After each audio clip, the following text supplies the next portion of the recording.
You're always so busy with that job of yours. A strange clarity washes over me. My voice comes out softer than I expect. You never asked me. You made sure I couldn't come. The silence that follows feels like a confession. This isn't the first time, is it? I continue, the realization blooming like a bruise. All those family trips I'd heard about after the fact. The holiday gatherings scheduled when I was unfortunately working. The pattern stretches back further than I can see. Mom steps forward, hand outstretched.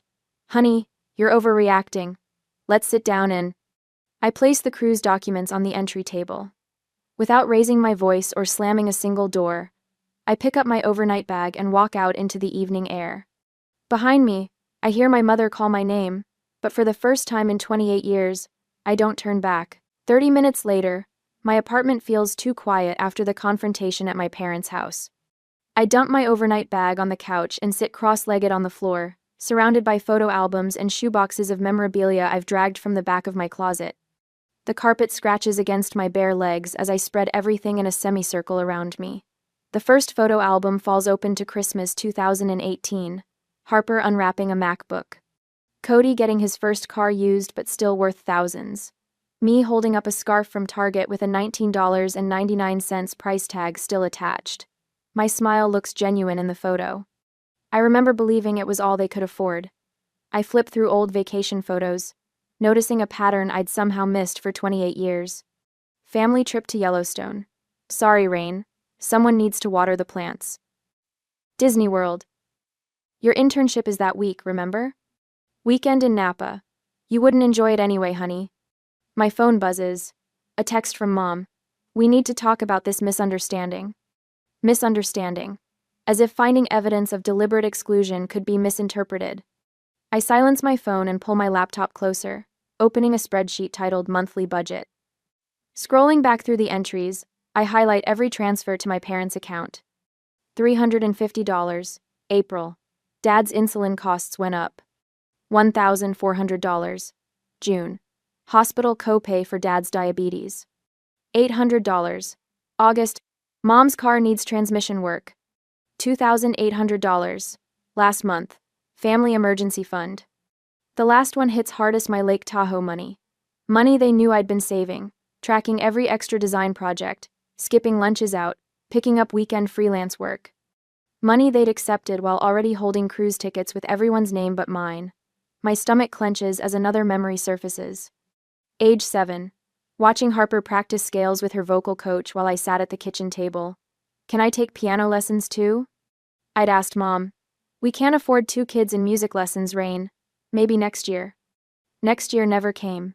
But Cody got guitar lessons 6 months later. The memories flood in faster now. Age 13. Sobbing at the kitchen table after learning I couldn't go on the 8th grade science trip to the Oregon coast. $400 is too much right now, Dad had said, patting my shoulder. 3 weeks later, they surprised Cody with a father-son camping trip that cost twice as much.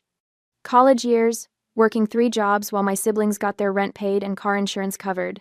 You're just so independent, honey, Mom would say. We know you can handle it. My phone rings again. Harper this time.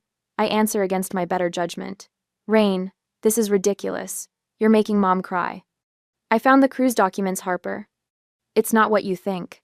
Her voice sounds rehearsed, like she's reading from a script. We meant to invite you, but Mom said you'd understand. You always do. The last 3 words hang between us. You always do. Not anymore, I whisper, ending the call.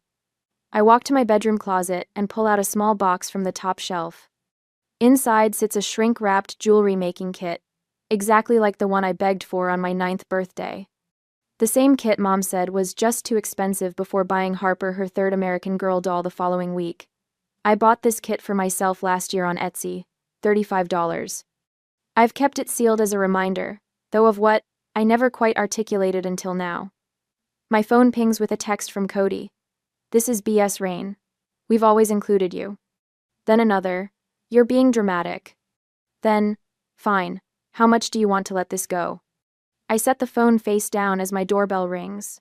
Through the peephole, I see Melissa holding a bottle of wine and takeout bags. My best friend since college, the person who's witnessed my dash to solve every family crisis for years. I figured you might need reinforcements. she says when I open the door. You look like hell. Found out my family's been deliberately excluding me from things for basically my entire life, I say, trying for casual and failing. Nothing major. Nothing major. Melissa steps inside, sets everything down, and pulls me into a hug that nearly breaks me. About damn time, you noticed. What? She pulls back, eyes serious. Rain, I've watched you drop everything for your family for years. Last Christmas, you spent a month's salary on their gifts and got socks in return. They call you for money, babysitting, emotional support, but when was the last time they showed up for you? The question hangs in the air, unanswerable. My phone lights up with a voicemail from Dad. Your mother's very upset. You're being ungrateful after all we've done for you. All they've done for me, I repeat, a hollow laugh escaping. Later that week, my coworker James brings me coffee after I explain why I've been distracted. My parents played favorites too. He says quietly, it messes with your head, makes you think you're the problem. That afternoon, I sit in Dr. Eleanor Warren's office, my therapist of 6 months, explaining the cruise situation. What I'm hearing, she says carefully, is that you've discovered a pattern that's been there your whole life. This isn't normal family behavior, Rain. I always thought I was overreacting. My voice sounds small. You weren't, and now you have choices about how to respond. Back home, surrounded by evidence of years of unequal treatment, I make a decision. I text Melissa. I'm done being convenient. For the first time in my life, it feels like the truth. 4 days later, my phone buzzes for the 14th time today. Uncle Jerry, this time someone I speak to maybe twice a year at family gatherings. The voicemail he leaves sounds rehearsed. Rainy girl, your mother is worried sick about you. Family disagreements happen, but you can't just disappear. Call her back, sweetheart. I add his number to my growing block list and pour another cup of coffee. Mom has recruited the extended family cavalry. Yesterday it was Aunt Patricia, before that Cousin Megan. Each one reading from the same invisible script. Forgive and forget. Family comes first. You're overreacting. The doorbell rings. Through the peephole, I see Dad shifting from foot to foot, a paper bag clutched in his hands. For a moment, my finger hovers over the deadbolt. We haven't had a real conversation in years, just small talk about weather and his blood sugar levels. Now suddenly he wants to talk? I step back from the door. After 20 minutes, his car starts and pulls away. Later, I find a bag outside containing my favorite childhood cookies and a card that reads, "We need to talk. I miss you." The handwriting is Mom's. At work, an email from Harper circulates to several mutual friends. So worried about Rain. She's been acting strange lately, refusing to see family, ignoring calls. If any of you hear from her, please let us know she's okay. We're concerned about her mental state. I forward it to Dr. Warren with the subject line, Exhibit C. Her response comes within an hour. This is called flying monkeys. Classic family system preservation tactic. When Cody appears in our office lobby on Thursday, Tara from reception texts me a warning. I grab my laptop and slip out the back entrance, but he's waiting in the parking lot, leaning against my car. You can't avoid me forever, he says, arms crossed over his chest. His face has the same righteous look he wore when we were kids, and he'd blame me for something he'd done. I'm not avoiding you. I'm refusing to see you. There's a difference. I keep my keys between my fingers, though I know I won't need them as a weapon. Cody's anger has always been loud but harmless. You're tearing this family apart, he says, voice rising. Mom barely sleeps. Dad keeps checking his phone. The kids keep asking where Aunt Rain is. A laugh escapes me before I can stop it. I'm tearing the family apart? I didn't plan a cruise without you. That was different, we thought. You thought what? That I wouldn't find out?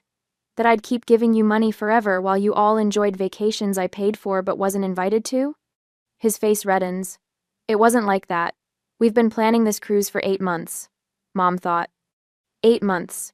The word hits me like a physical blow. I canceled my Lake Tahoe trip exactly 8 months ago. 8 months.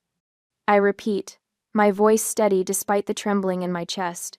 You planned this cruise while telling me to cancel my vacation because money was tight and the family needed my savings. Something shifts in his expression. A flicker of shame quickly replaced by defensiveness. You always help out. It's what you do. The parking lot around us blurs slightly as clarity washes over me. I was never really part of this family, was I? I was the backup plan, the safety net, the ATM. That's not fair. Thank you for watching. No, I agree, stepping around him to unlock my car. It wasn't. That evening, I call my cell provider and request a number change, effective immediately. The representative asks if I'm experiencing harassment. Family, I say simply. Say no more, she replies. The new number will be active within the hour. At the bank the next morning, I close the joint account my parents have had access to since college. The balance shows 17 withdrawals in the past year, none made by me. I transfer the remaining balance to my personal account and request a new card. When the invitation to Harper's anniversary party arrives, I write, I'm unavailable on the RSVP card and mail it back the same day. The invitation to the family, 4th of July picnic, receives the same response. I set up an email filter that automatically replies to family messages with, thank you for your email. I am currently unavailable. XCOM, explained at AITA. With each boundary, my breathing comes easier.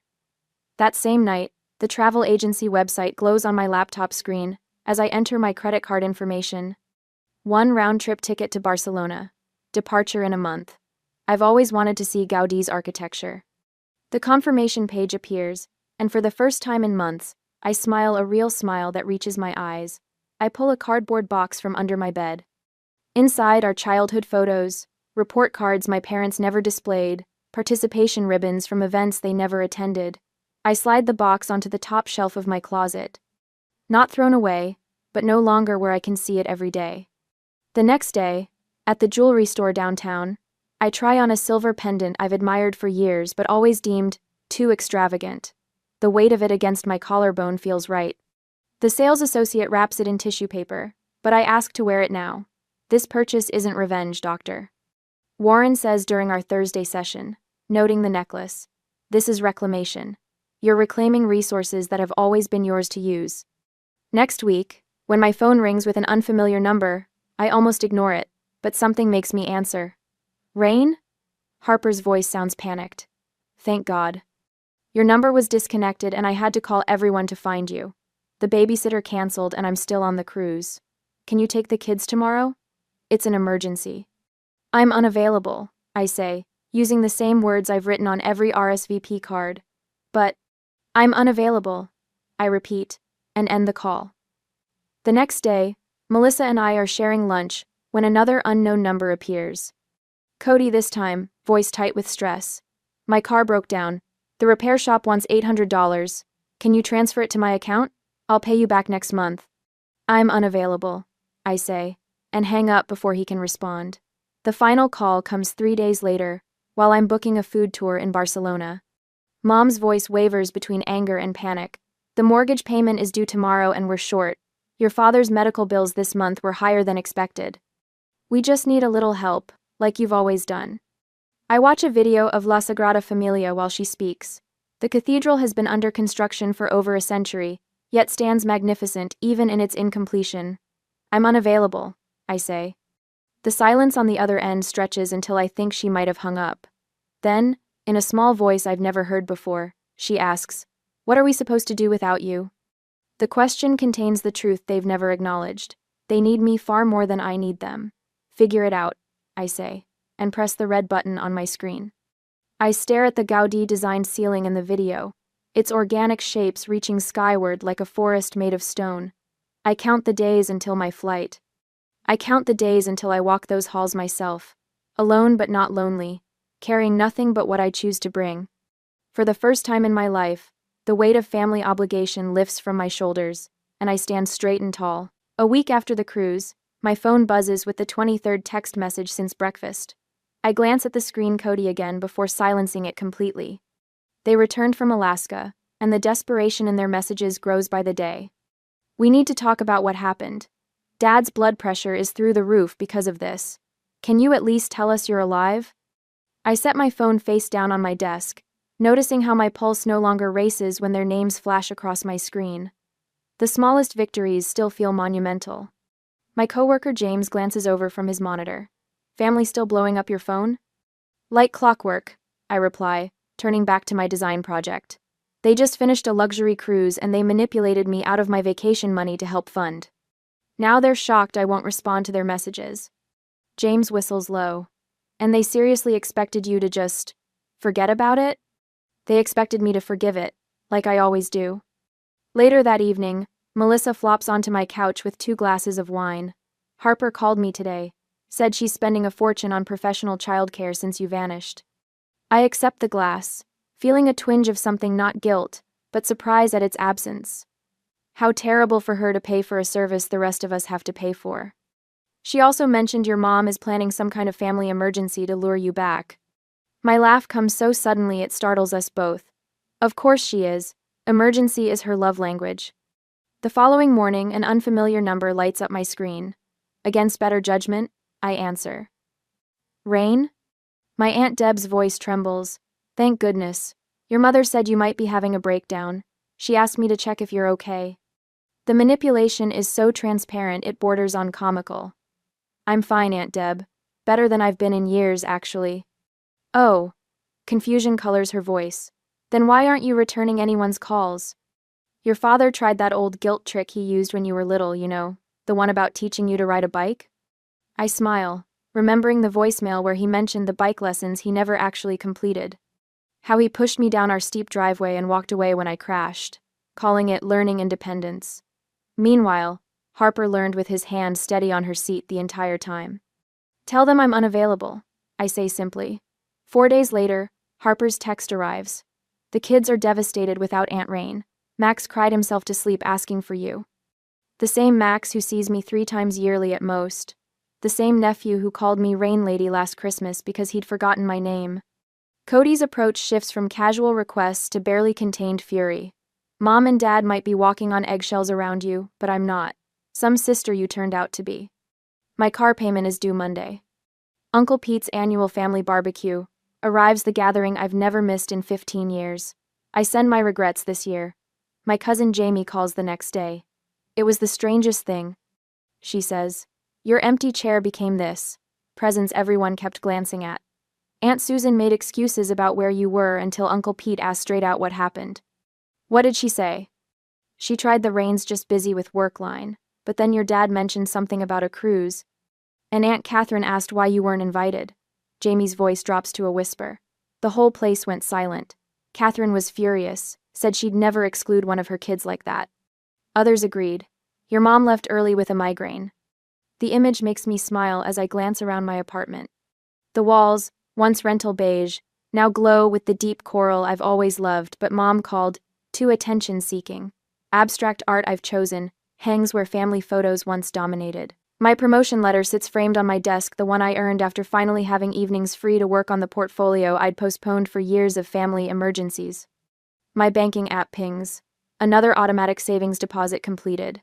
Without the constant loans to my family, the numbers grow steadily each month. I've finally scheduled that trip to Spain. The confirmation sits in my inbox like a promise kept to myself. The doorbell rings on a Tuesday evening. Through the peephole, I see Mom standing there, her umbrella dripping, eyes red-rimmed. For a moment, my finger hovers over the lock, old habits rising like floodwater. I open the door but block the entrance. Rain, her voice breaks. Thank God, we've been so worried. I wait, saying nothing. We're going to lose the house. The words tumble between sobs. The second mortgage, your father's medical bills. Please help us one last time. Her hand reaches for mine, familiar in its expectation of compliance. But something has shifted inside me, tectonic plates rearranging my inner landscape. If I were the one standing here, I ask quietly, jobless, broke, desperate, would you take me in? The question hangs between us. Mom's mouth opens, closes, opens again, but no sound emerges. Her silence answers more honestly than words ever could. I nod once, understanding completely. Then I gently close the door. 2 days later, after the terrible encounter with my mother, the hostess at Bellini's leads me to the back of the restaurant. My heart thuds against my ribs when I spot them. Mom, Dad, Harper, and Cody, all seated at my favorite corner booth beneath the stained glass window. The same booth where we celebrated my college graduation 6 years ago. The only family celebration that was ever about me. Right on time, Mom says, with a brittle smile that doesn't reach her eyes.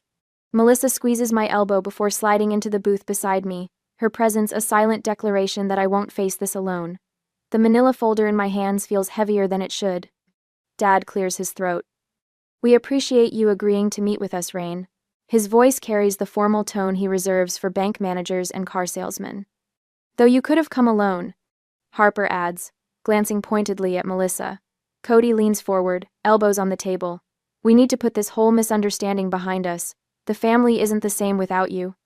They take turns speaking, their words flowing with practiced precision.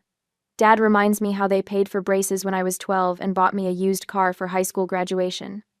Mom dabs at invisible tears, her voice trembling as she recounts the sacrifices they've made for this family.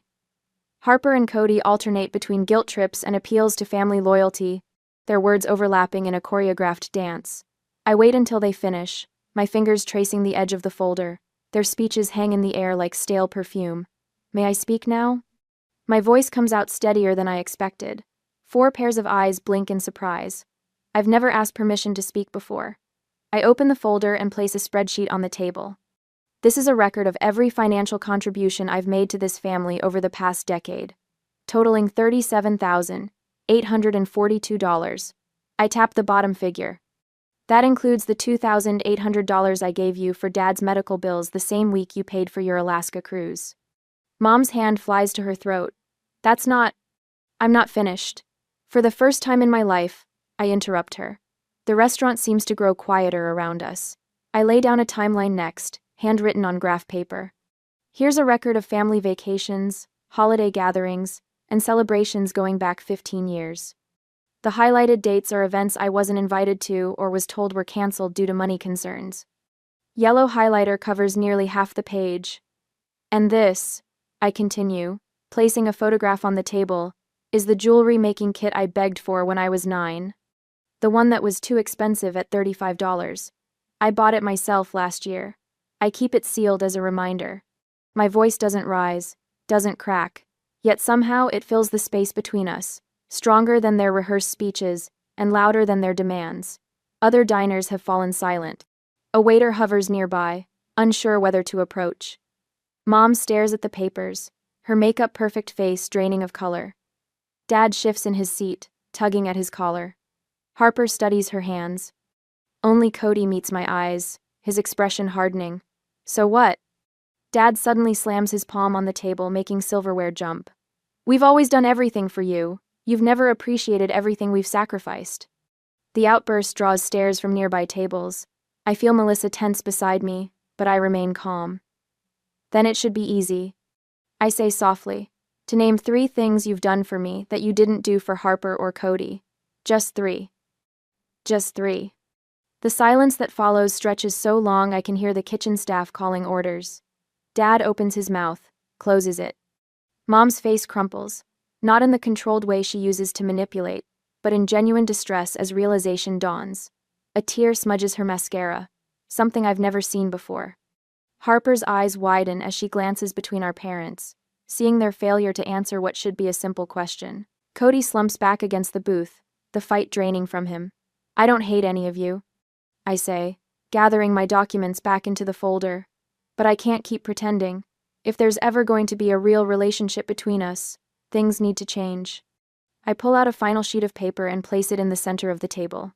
These are my terms: family therapy, at least 6 sessions before I'll consider attending any gatherings. Complete financial independence, no more loans or contributions either way, a public acknowledgement of how I've been treated, and a genuine apology. And time. I need space to heal. Mom reaches for my hand, but stops midway when I don't extend mine to meet hers. You can't just dictate terms to your family, Dad protests, but his voice lacks conviction. I'm not dictating. I'm protecting myself. I slide out of the booth, Melissa following. Take time to think about it. My number hasn't changed again.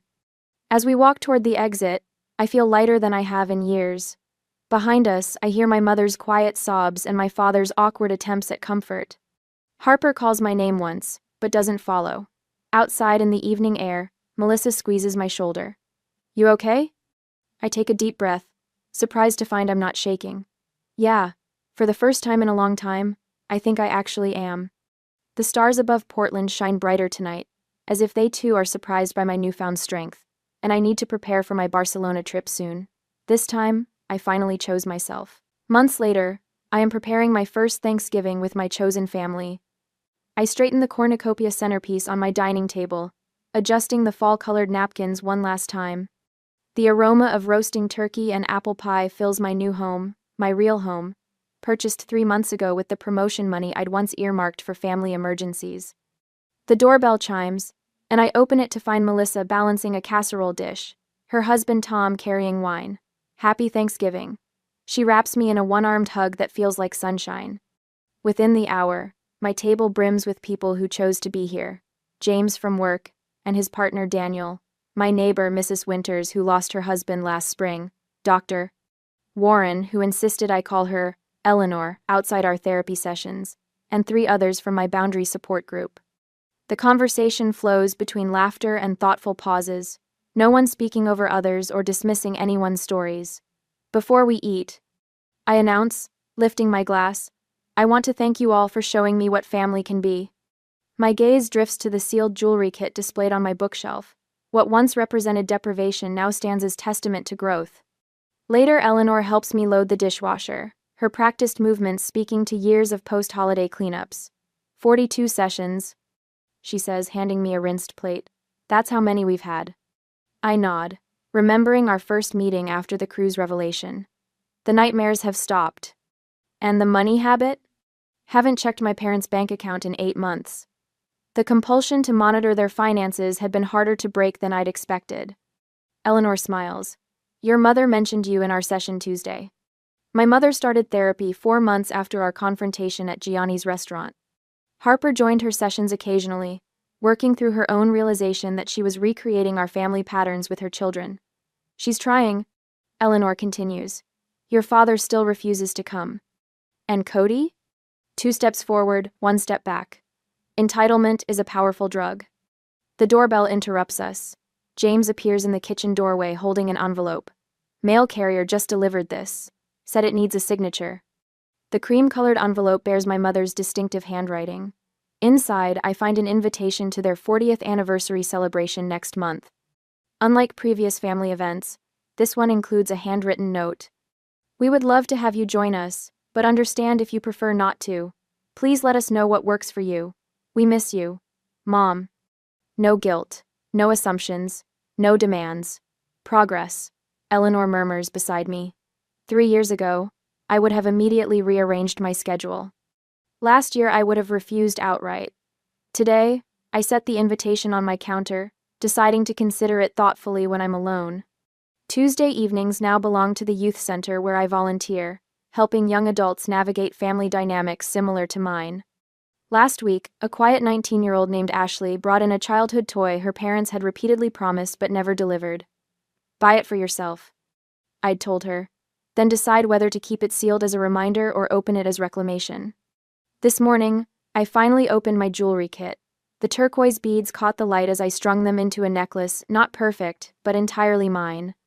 My guests depart with warm hugs and leftovers in containers they'll actually return. The house quiets. I stand by my living room window, fingering my handmade necklace while watching the sunset paint the sky in colors that promise tomorrow. For the first time in 29 years, I look forward rather than back.